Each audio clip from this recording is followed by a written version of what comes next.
ಕುಪ್ಪಗಡ್ಡೆಯಲ್ಲಿ ನಡೆದ ಆಕಸ್ಮಿಕ ಬೆಂಕಿ ಅವಘಡಕ್ಕೆ ಪರಿಹಾರ ನೀಡಬೇಕೆಂದು ಗ್ರಾಮಸ್ಥರು ಸರ್ಕಾರಕ್ಕೆ ಆಗ್ರಹ. ತಾಲೂಕಿನ ಕುಪ್ಪಗಡ್ಡೆಯಲ್ಲಿ ನಡೆದ ಆಕಸ್ಮಿಕ ಬೆಂಕಿ ಅವಘಡದಲ್ಲಿ ಜಮೀನಿನಲ್ಲಿ ಸಂಗ್ರಹಿಸಲಾಗಿದ್ದ ಹುಲ್ಲು ಸುಟ್ಟು ಲಕ್ಷ ರೂಪಾಯಿಗೂ ಹೆಚ್ಚು ಹಾನಿ ಸಂಭವಿಸಿದ ಘಟನೆ ನಡೆದಿದೆ. ಬಡ ರೈತ ಮಂಜಪ್ಪ ಯಲ್ಲಪ್ಪ ಜನ್ನಗೇರಿ ಇವರಿಗೆ ಸೇರಿದ ಹುಲ್ಲು ಸಂಪೂರ್ಣವಾಗಿ ಸುಟ್ಟು ಹೋಗಿದ್ದು, ಈತನಿಗೆ ಪರಿಹಾರ ನೀಡಬೇಕೆಂದು ಗ್ರಾಮಸ್ಥರು ಸರ್ಕಾರಕ್ಕೆ ಆಗ್ರಹಿಸಿದ್ದಾರೆ. ಮಂಜಪ್ಪ ಎಂಬುವವರು ಕಳೆದ 4 ವರ್ಷಗಳಿಂದ ಜಮೀನಿನಲ್ಲಿ ಹುಲ್ಲನ್ನು ಸಂಗ್ರಹಿಸಿಟ್ಟಿದ್ದರು. ಶುಕ್ರವಾರ ಮಧ್ಯಾಹ್ನದ ಸುಮಾರಿಗೆ ಹುಲ್ಲಿಗೆ ಬೆಂಕಿ ಬಿದ್ದಿದ್ದು, ಗಾಳಿ ಬಂದಂತೆ ಬೆಂಕಿ ತನ್ನ ಕೆನ್ನಾಲಿಗೆಗೆ ಚಾಚಿಕೊಂಡಿದೆ.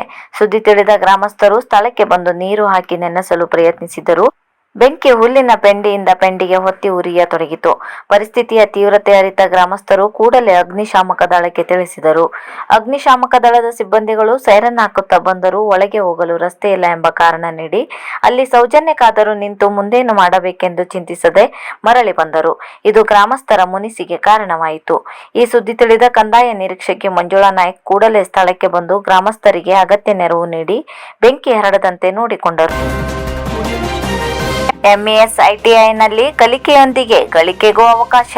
ಸ್ಟೈಫಂಡ್ ವಿತರಣೆ ಕಾರ್ಯಕ್ರಮದಲ್ಲಿ ಜಿಎಂ ಹೆಗಡೆ ಮುಳಕಂಡ.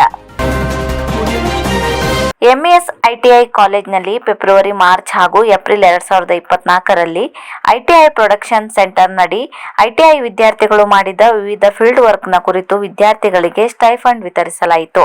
ಈ ಕಾರ್ಯಕ್ರಮದ ಅಧ್ಯಕ್ಷತೆ ವಹಿಸಿದ ಎಂಇಎಸ್ ಅಧ್ಯಕ್ಷ ಜಿಎಂ ಹೆಗಡೆ ಮುಳಕಂಡ ಮಾತನಾಡಿ, ತರಬೇತಿ ಪಡೆಯುವ ವಿದ್ಯಾರ್ಥಿಗಳನ್ನು ಆಕರ್ಷಿಸಿ ಆಸಕ್ತಿ ಭರಿಸುವ ಕುರಿತು ನಮ್ಮ ಎಂಇಎಸ್ ಐಟಿಐ ರಾಜ್ಯದಲ್ಲಿ ಯಾವ ಐಟಿಐಗಳಲ್ಲೂ ಲಭ್ಯವಿಲ್ಲದ ಕಲಿಕೆಯೊಂದಿಗೆ ಗಳಿಕೆಗೆ ಅವಕಾಶ ಕಲ್ಪಿಸಿಕೊಟ್ಟಿದೆ.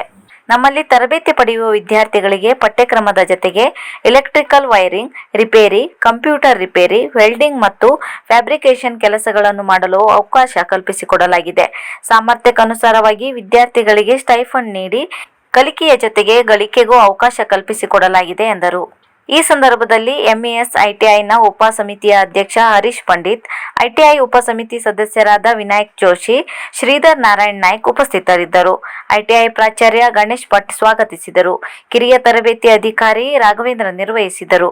ಕಿರಿಯ ತರಬೇತಿ ಅಧಿಕಾರಿ ಅಕ್ಷತಾ ನಾಯ್ಕ್ ವಂದಿಸಿದರು. ಈಝೋನ್ ಎಲೆಕ್ಟ್ರಿಕ್ ವೆಹಿಕಲ್ ಶೋರೂಮ್ ಶುಭಾರಂಭ. ಇಲ್ಲಿನ ಸಿಪಿ ಬಜಾರ್ನಲ್ಲಿ ಶುಕ್ರವಾರ ಎಲೆಕ್ಟ್ರಿಕ್ ವಾಹನಗಳ ನೂತನ ಮಳಿಗೆ ಈಝೋನ್ ಎಲೆಕ್ಟ್ರಿಕ್ ವೆಹಿಕಲ್ ಟಿಎಸ್ಎಸ್ ಬಿಲ್ಡಿಂಗ್ನಲ್ಲಿ ಉದ್ಘಾಟನೆಗೊಂಡಿತು. ಶಾಸಕ ಭೀಮಣ್ಣ ಟಿ ನಾಯ್ಕ್ ಮಳಿಗೆಯ ಉದ್ಘಾಟನೆಯನ್ನು ನೆರವೇರಿಸಿದರು. ಟಿಎಸ್ಎಸ್ ಅಧ್ಯಕ್ಷ ಗೋಪಾಲಕೃಷ್ಣ ವೈದ್ಯ ಅತಿಥಿಗಳಾಗಿ ಆಗಮಿಸಿದರು. ಈ ವೇಳೆ ಕಾಂಗ್ರೆಸ್ ಮುಖಂಡ ದೀಪಕ್ ದೊಡ್ಡೂರ್, ಲೋಕಧ್ವನಿ ದಿನಪತ್ರಿಕೆ ಜಯಂತ್ ಭಟ್, ಈಝೋನ್ ಸಂಸ್ಥಾಪಕ ಹಾಗೂ ಎಂಡಿ ಗಣಪತಿ ಸೋಡಿಗದ್ದೆ, ಮಳಿಗೆಯ ಮುಖ್ಯಸ್ಥ Jagadish V Naik, Bhaskar G Naik, Suresh V Naik ಉಪಸ್ಥಿತರಿದ್ದರು. ಶಾಸಕ ಭೀಮಣ್ಣ ಟಿ ನಾಯ್ಕ್ ಹಾಗೂ ಗೋಪಾಲಕೃಷ್ಣ ವೈದ್ಯ ಈಝೋನ್ ಎಲೆಕ್ಟ್ರಿಕ್ ವೆಹಿಕಲ್ಸ್ ಕುರಿತು ಮಾಹಿತಿ ನೀಡಿದರು.